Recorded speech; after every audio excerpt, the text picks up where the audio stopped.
Okay, well, I think we'll probably go ahead and get started. I know that we often, yeah, we're always trying to cover a lot of ground in not a lot of time. And so to kick things off, I am going to basically do what we've been doing every time we've gathered together in person. And that is sort of this kind of liturgy that we've done through the Apostle Paul's description of love in 1 Corinthians 13. And so you don't have to turn your microphones on. I would say if you're able, like if you're in a place where you can have your video turned on, that would be ideal. It is a lot more fun to teach to people's faces than it is to kind of black boxes with names, but totally understand if you're in a place where that doesn't work well. But I'm going to go ahead and say these phrases, ask you to repeat back to me. Again, your microphone can be turned off so that we don't have kind of the cacophony of Zoom lag and internet delay while we're trying to say these words together. But just to kind of set the tone for our time together this morning, let's say love is patient. Love is kind. Love is kind. Love does not envy or boast. Love does not envy or boast. Love is not arrogant or rude. Love is not arrogant or rude. Love does not insist on its own way. Love does not insist on its own way. Love is not irritable or resentful. Love is not irritable or resentful. Love does not rejoice at wrongdoing. Love rejoices with the truth. Love rejoices with the truth. Love bears all things. Love believes all things. Love hopes all things. Love endures all things. Awesome. Let's pray together. Jesus, we are grateful for the chance to come together and consider what it looks like to represent you well in the context that you've placed us in. And so especially as we continue to think through what it looks like to be your disciples, to follow you in the moment we find ourselves today as people who live in the United States, as people who live in this particular time and place. We do pray that your Spirit would be upon us today, that you would give us wisdom and insight, that you would help us to love the things that you love, to want the things that you want. And more than anything, we do ask that you would shape us into people who look and love more like you as a result of our time this morning. And so we come to you with hope, dependence, and confidence, and ask these things in your name. Amen.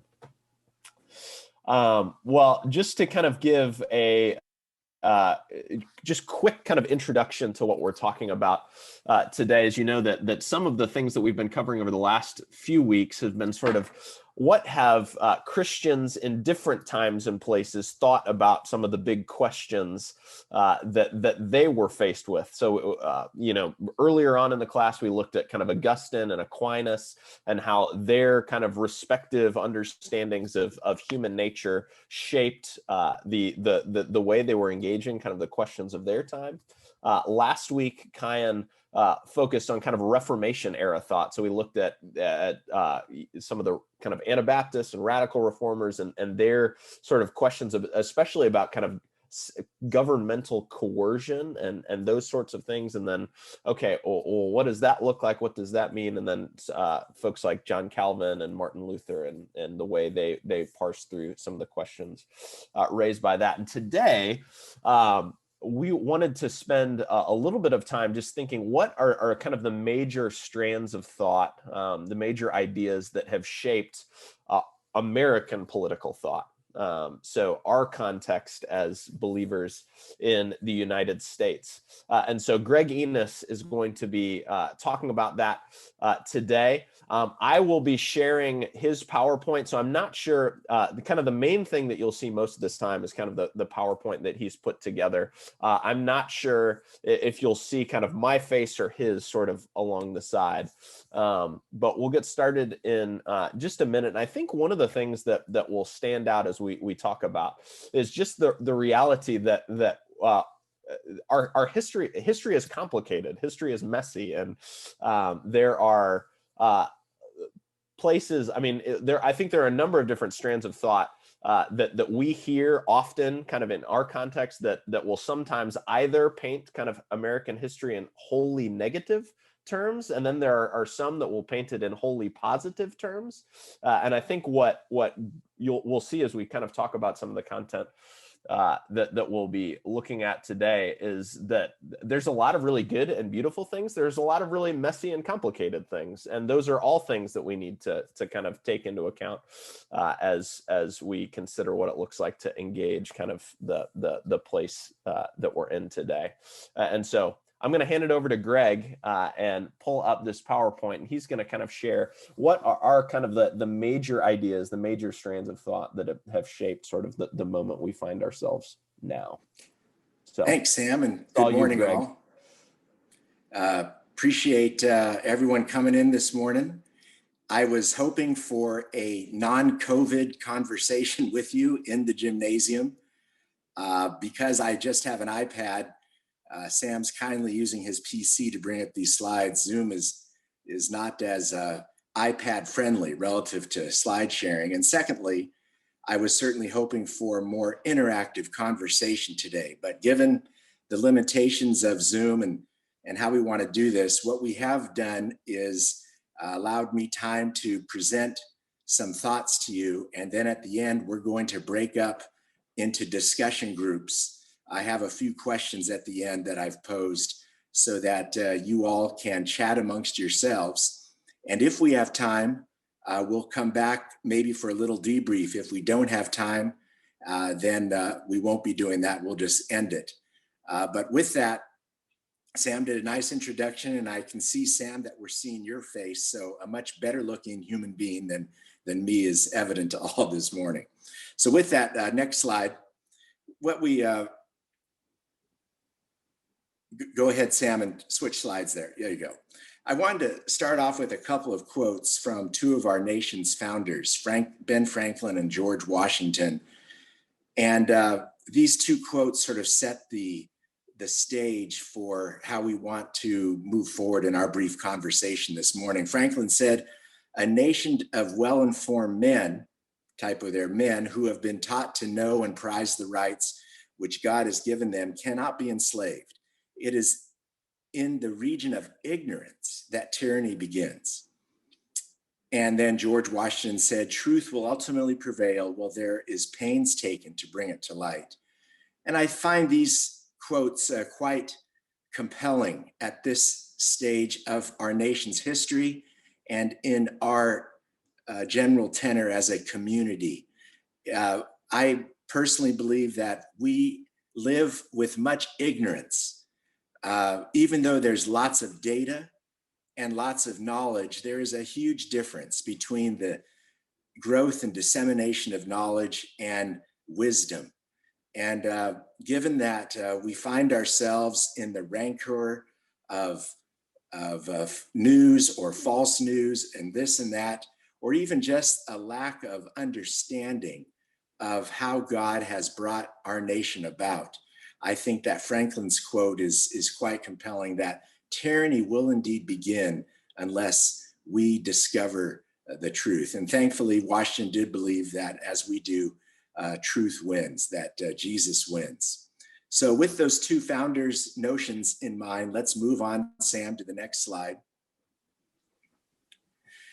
I find that flags represent a lot, and we've had a lot of current controversy in our country relative to flags and kneeling during national anthems and things like that.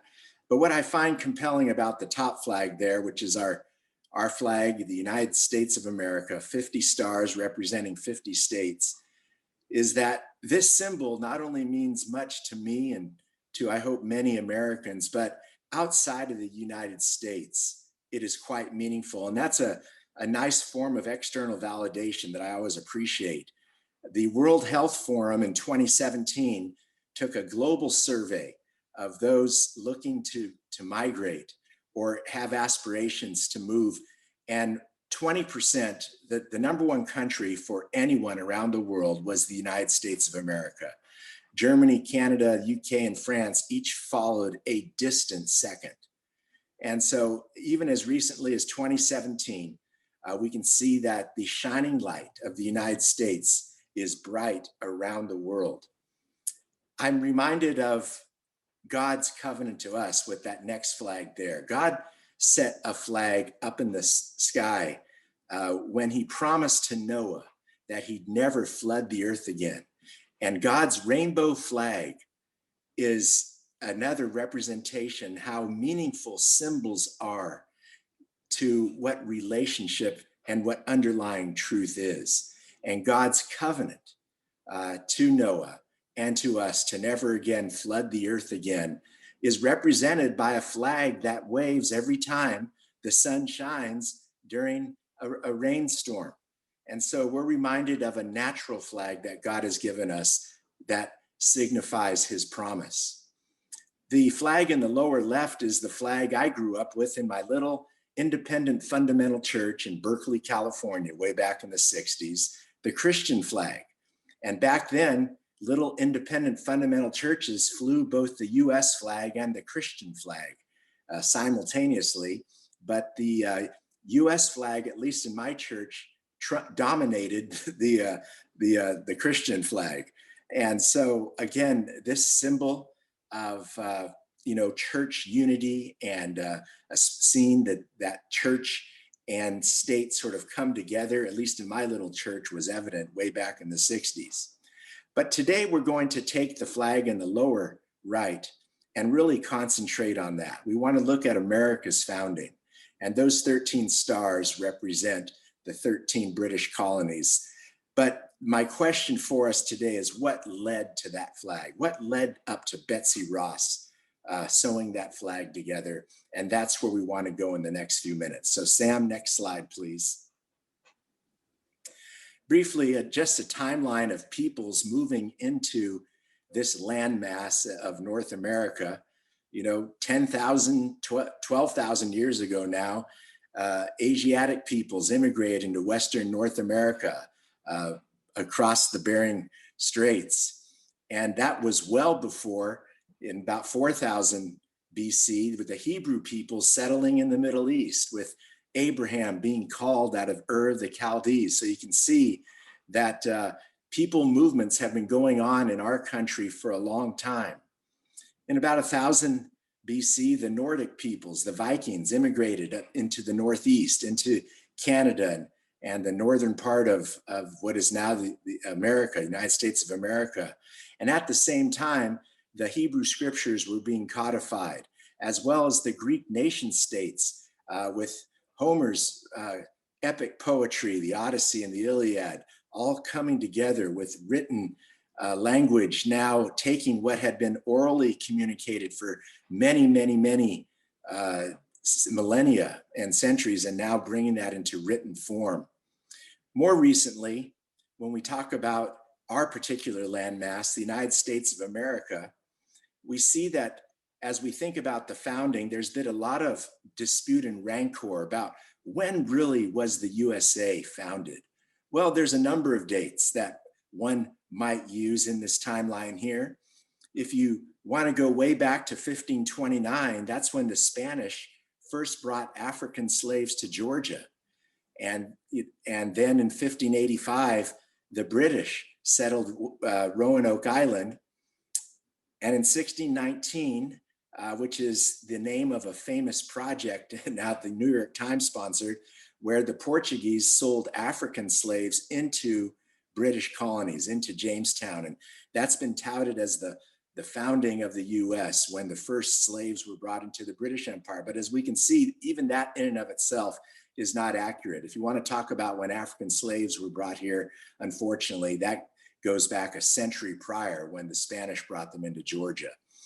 In 1624, Virginia did become a particular colony of the British Crown, and by 1700, England controlled all 13 colonies. So whether they originally started through Spanish origin or French or British, ultimately Britain controlled all 13 colonies. Our first Continental Congress met in 1774, and then on July 4th of 1776, the Declaration of Independence was signed in Philadelphia. So the point here in founding is that to just look at one date, to argue about one date of when the country was founded is, I think, a sort of a conversation that's displaced a bit. Our founding was over a long period of time, and it's the ideas and the people and the places across that time continuum that we have to be mindful of when we consider the founding of the United States. Next slide, please, Sam. So what North America looked like after 1748 was these 13 colonies shown in red on the eastern seaboard that Britain controlled. We can see here that relative to our landmass, that France continued to hold a large swath of land in the interior of the continent, and the Spanish, of course, still controlled the southern parts of this map as well. But by and large, what we're talking about today is this the red landmass that's noted here on the eastern seaboard. These 13 colonies were geographically dispersed, and the frontier awaited them, but that's for the western frontier awaited them, but that's for another conversation. But I just wanted to give you a sort of a pictorial view of what we're talking about relative to the different empires that were controlling this landmass. So Sam, next slide. So if we move, then what we're going to be thinking about is now from this constitutional convention. The Constitution of the United States was actually signed in Philadelphia in 1787. Virginia was the 10th state to ratify that Constitution in 1788, which made the United States official. And Washington was then duly sworn in as president almost a year after ratification. Franklin died shortly after Washington's inaugural. I'd note here also that year that Thomas Jefferson brought forth a compromise, which was agreed to, where the feds assumed all debt across those 13 states. And that's an important thing to note, because at the end of the day, money controls all. And to really bring the United States together, all that debt was assumed. That was a huge move forward, but basically that helped solidify the newly formed United States. And then Washington died 9 years later. Next slide, please. So I want to focus in, though, on a rubric that I've gleaned as I've read a couple of books and some of the references that are noted in the Word document that Sam will be posting for you.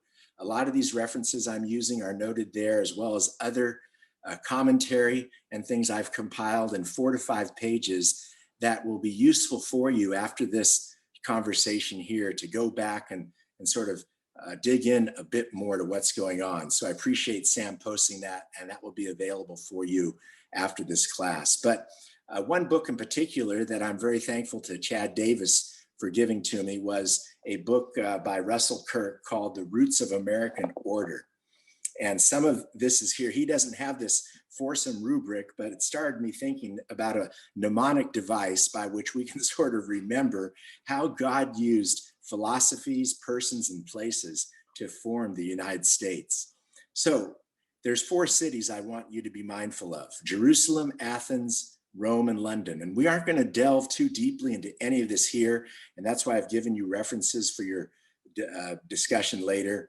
But really, when we think about the founding of America, we have to turn to these 4 cities and what God did historically in them to bring about the ideas and the cultures that we now have formed our nation around.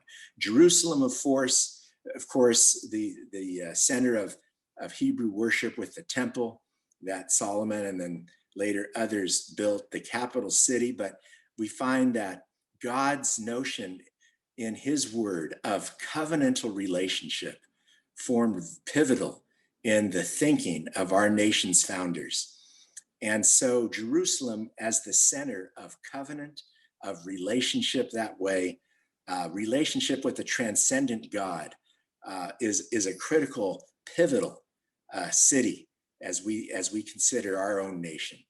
Athens, of course, the polis, brought again many philosophies to us with Socrates, his pupil Plato, and his mentee Aristotle, and the notion of friendship, the notion of democracy, of distribution of power across friends, the notion of ideas, transcendent ideas being realized. And then with Aristotle, those ideas actually being formed from empirical observation.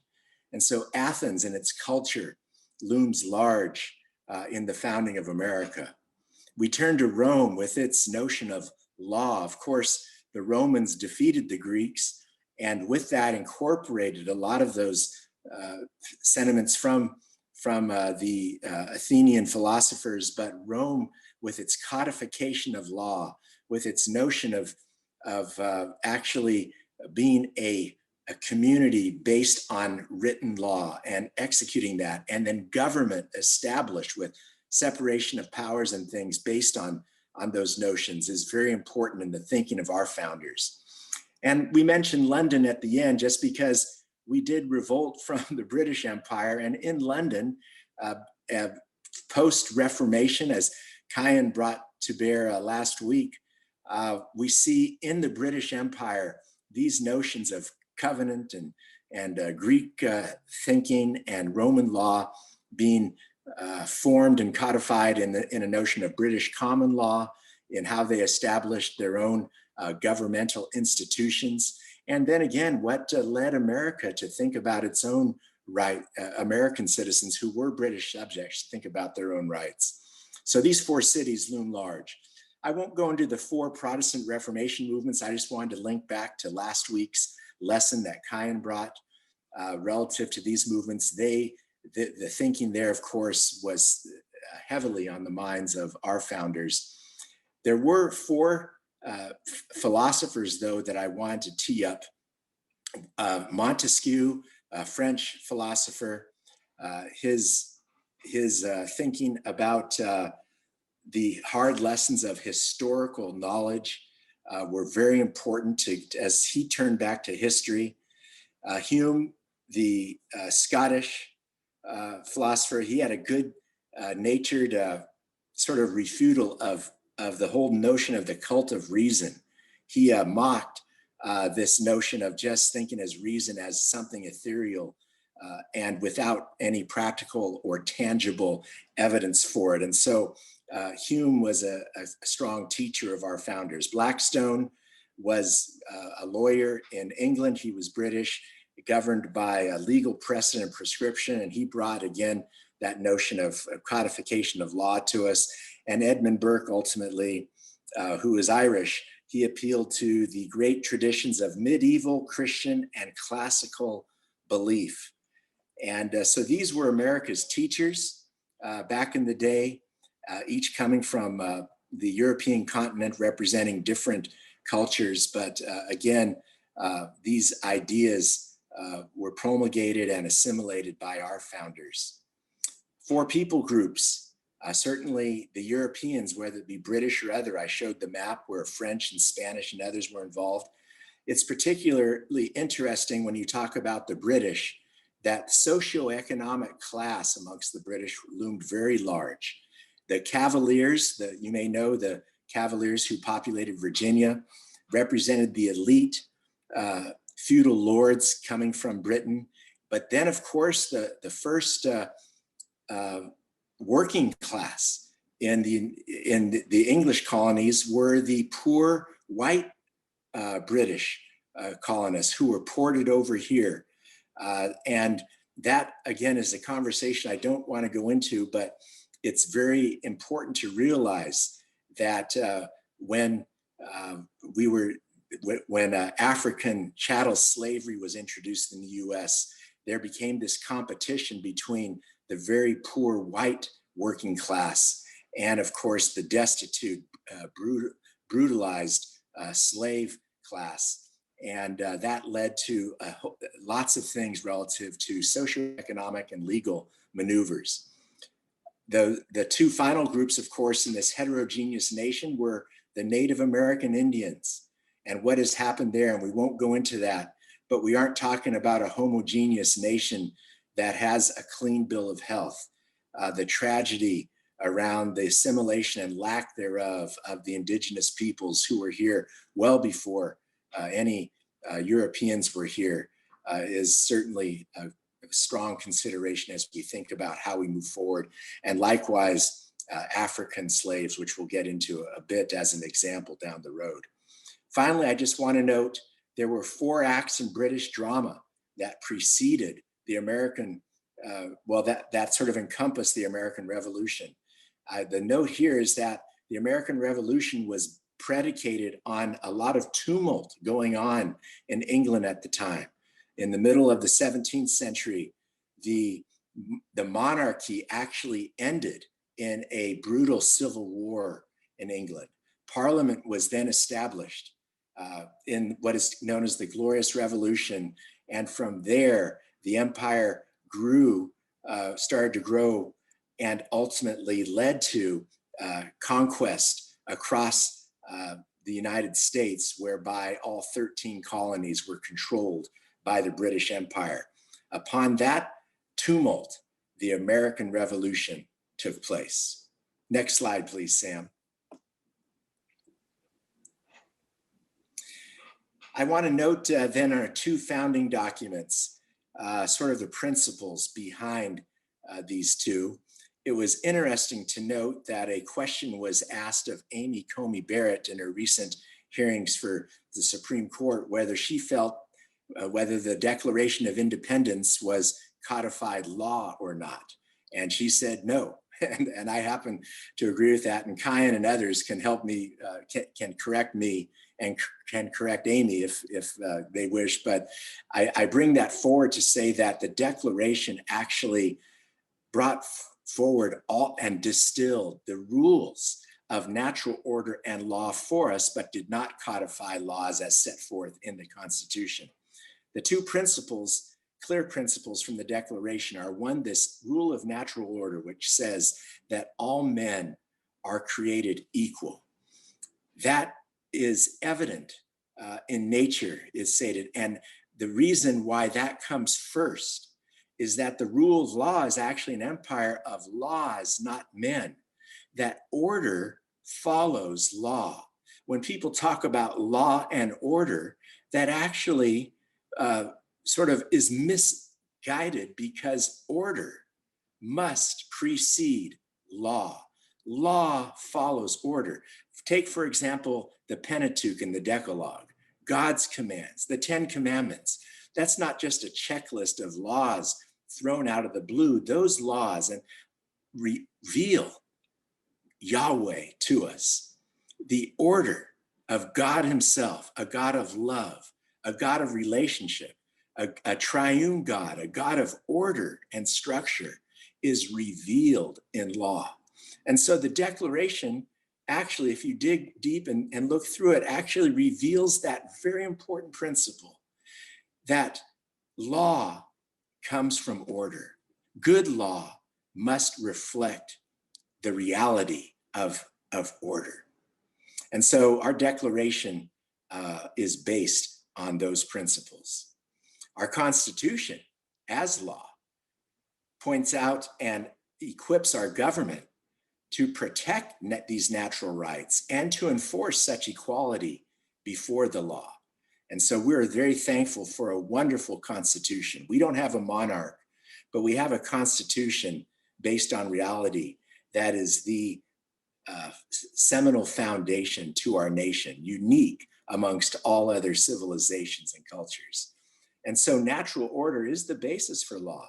And I would suggest to us that the litmus test for any good law that's been promulgated or as a test whether it's bad law is, what is the natural order that reflects?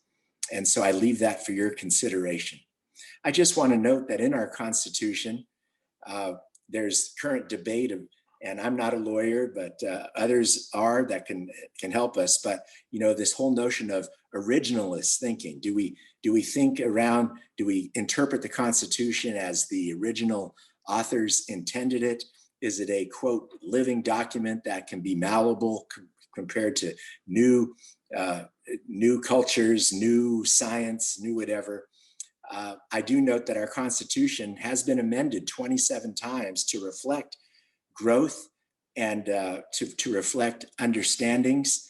And the Bill of Rights, in fact, are the first 10 amendments. 17 then have followed the Bill of Rights. But our Constitution is a document that through the states coming together to ratify changes in law is a very malleable document, but it is done decently and in order and cannot be left up to judges, cannot be left up to any of us, but through a consensus process.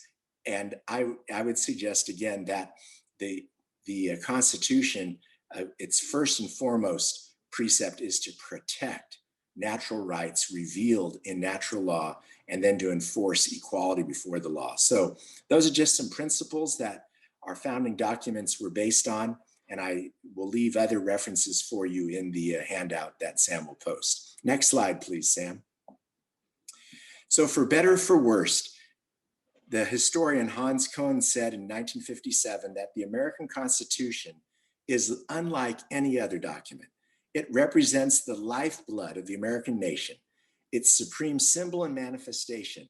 It is so intimately welded with the national existence itself that the two, both the Constitution and the nation, have become inseparable.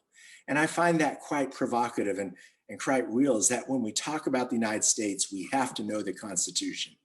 How many of our kids are being taught the US Constitution well in schools these days? I don't get me going on that, but I think if we're going to understand our nation, we have to understand this Constitution.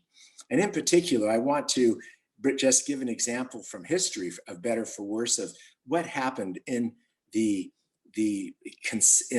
conversation going on around establishing the Constitution. We're familiar with this 3/5 clause relative to enslaved Black peoples in the US. And I won't go through word by word here, but I want you to know and understand that actually the Charles Pinckney in South Carolina actually wanted not 3/5, but 5/5 of a slave counted for purposes of representation in the House of Representatives for Congress. So when people say, well, Black slaves were counted just as 3/5, isn't it ironic that the South wanted them counted in full, not as voters, but as bodies to be counted so that then the South could elect white representatives and have more power in Congress. So I find this an interesting example is that we have to really understand what goes into the Constitution in order to understand the dynamic here, not just look superficially at the numbers. In fact, as I state here, Pinckney's statement was quite disingenuous since he knew that Blacks were enslaved and they couldn't vote. And so the entire period before the Civil War, the Southern states had a disproportionate influence on the presidency. And so when we think about the rancor, even today, about 3/5, 1/5, 0/5, 5/5, it's not about the numbers. It's about what has happened naturally, how enslaved peoples became a pawn in a conversation that then people use disingenuously to achieve power, going back to our own Constitution. So just one example there. I encourage you to dive in to the Constitution. Next slide, Sam.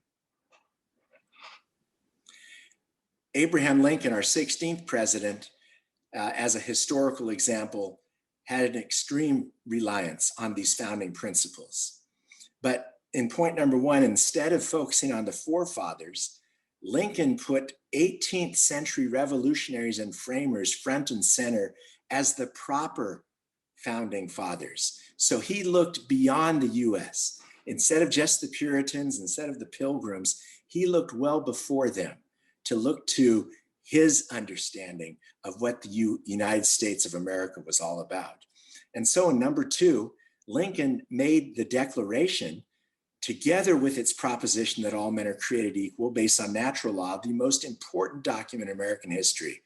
All of what Lincoln did, all of his courage, all of his leadership for the nation through that horrible time, that civil war in our nation, the Declaration was his modus operandi, along, of course, with scripture and other things. But I'm talking about that special, unique call to the United States. That was his catalyst for how he ruled and led.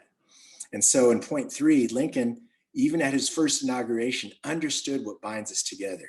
We're not enemies, but friends. Again, taken from that Greek notion of friendship, Aristotle's notion there. We must not be enemies.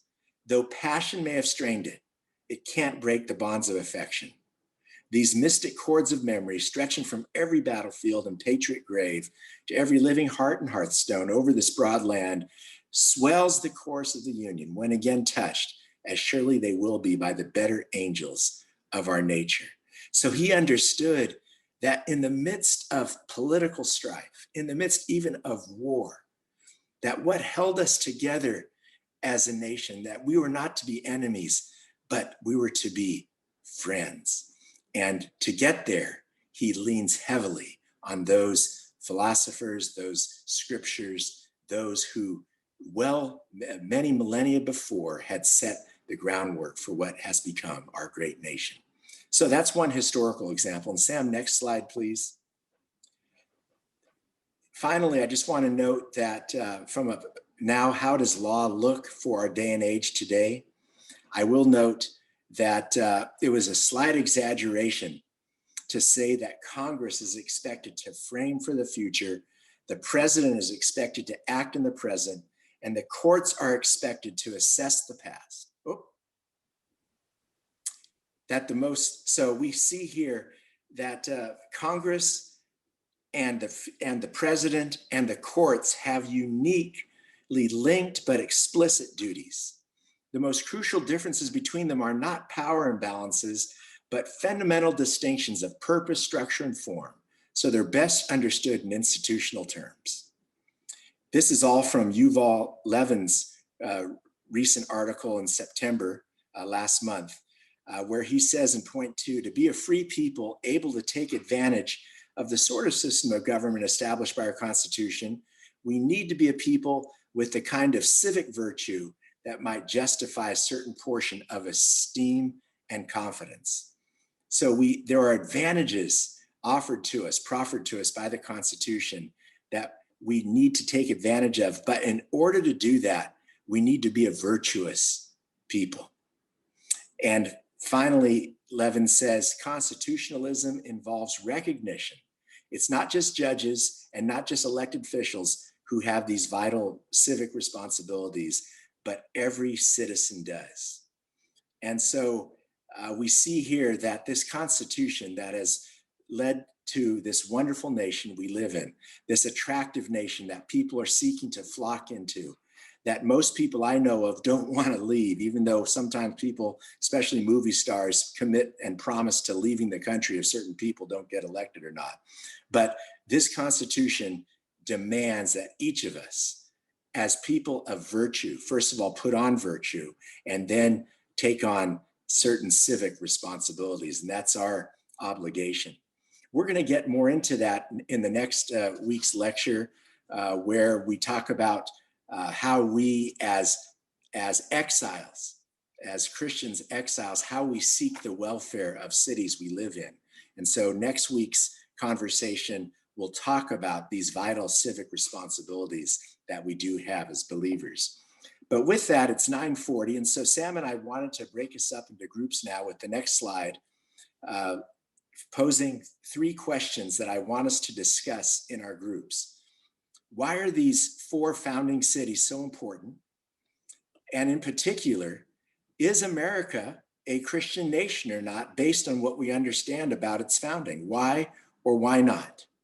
And then finally, what are the current forces in our contemporary context that either support or denigrate these founding principles, creeds, and codes? These 3 questions are all sort of linked together, so you may, in your groups, want to treat them as a whole or discuss them separately, but please use these questions to inform your conversation for the next few minutes, and then Sam will bring us back for some closing thoughts. So with that, Sam, why don't you go ahead and break us up, and we'll discuss these questions here. On it. So those of you who have been kind of part of our classes, I'm sure by this point, most people are familiar with kind of how the breakout room thing works. But basically what we're going to do is it's going to kind of look like you're leaving the call that we're on right now. And you'll be put into a smaller group of maybe like 4 or 5 folks. And we're going to talk about some of these questions that Greg has posed for us. These are really conversation starters. So there's not like, hey, here's where we're hoping you get based on these questions. But would love for you to have some space to kind of process some of these things together based on some of what we talked about this morning. And so we're going to switch into the breakout room mode now, and then come back together kind of at the end. So see you in a minute. Okay, so we've all taken the time warp back to the main Zoom room that we started in. I'm sure, obviously, these are all very big questions that can go a lot of different directions depending on kind of the thoughts and things that groups are bringing to the table. But Greg, I wanted to ask, like, is there anything kind of coming out of these questions, coming out of some of the stuff that we've talked about today, that you would like to kind of leave folks with before we move on? Yeah. A couple things that I raised in our small group. One, Christianity, and we look at Jesus, our Christ, our Lord, but then Paul and the culture he lived in. Christianity actually distilled the best of the Old Testament, of Hebrew, of Judaism, of Greek and Roman culture. And so our nation is not a Christian nation, because Christian is a noun, not an adjective, but it was founded by many who are Christians. And as Christians, as seeking the welfare of the city, as followers of Jesus, they were able to embody the best of all those cultures that God in his providence had allowed on this planet well before the United States of America. So that's one point. And that point is made by a book that Kyan highly recommends, called Dominion by Tom Holland. I'm looking forward to reading that book. It's a large tome, but even though he is not an explicit Christian, if I understand correctly, he brings this point to bear as to the founding of America, brings the best of all that God has brought to light over human existence. So with that, we need to give thanks to God, and we need not shrink back in fear as we engage the world in which he's called us to be a light for our Savior, Jesus. So with that, it's time to join the service. Thank you all for your participation today, and come and join us next week as we talk about being in this kingdom as Christians. God bless.